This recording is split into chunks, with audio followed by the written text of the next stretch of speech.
We'll have the forecast soon, but Yvonne's back with sport and a major pickup for the Bulldogs. Will and Des back together. Davina Smith happy to join the Bulldogs kennel. We'll hear from the winger next. And the scary monsters thrown up at Jaws.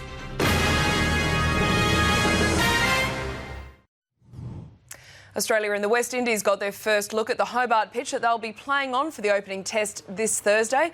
Both sides admit that the wicket looks green and they're looking forward to the extra pace. There aren't much wickets in the world like that, so it's good to see that, for a change. And yeah, I'm pretty excited if we get to go on Thursday. I had a quick look at the wicket now. It's got a lot of grass, but it's very even covering of grass, and we're 3 days out from a test match, so I think it'll change a little bit before we start, but looks pretty good at the moment. And you can catch all the action live on 9 this Thursday. New South Wales State of Origin back Will Hopewade has signed a 2-year NRL contract deal with the Canterbury Bulldogs.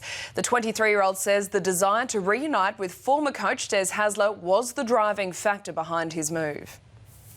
I mean, he's got a very good footy mind and mentality, and I'm just going to be a sponge and soak as much up as I can. Hopewade joins the Bulldogs from Parramatta, where he spent the previous 2 seasons before severing ties after a contract dispute. Newly crowned V8 Supercars champion Mark Winterbottom says he's excited to be racing under new colours next year, but the driver admits his maiden victory is still all sinking in. 9's Danica Mason has more.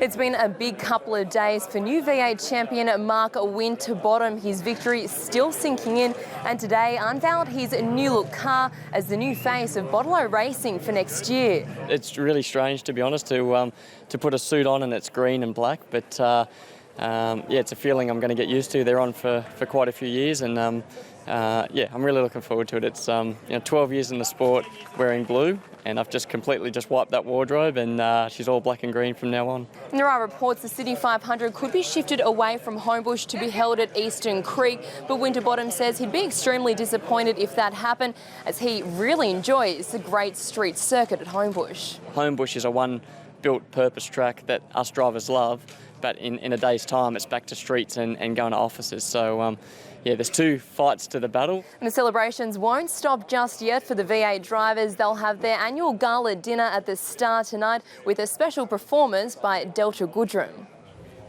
Australia's Mark Leishman played a near-flawless final round to take out the Nedbank Challenge in South Africa.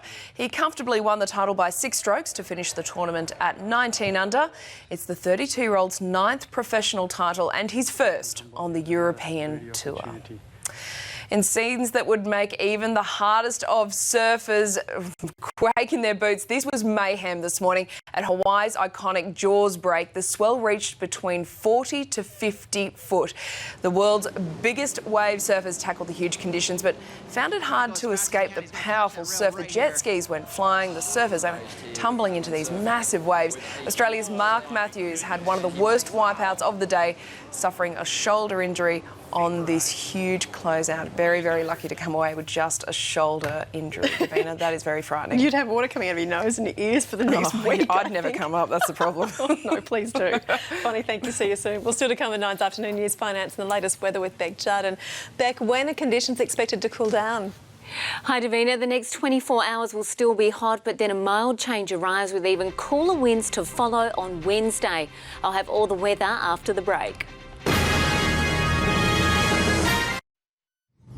Good afternoon. Tomorrow it will be unsettled with a pair of troughs producing stormy conditions.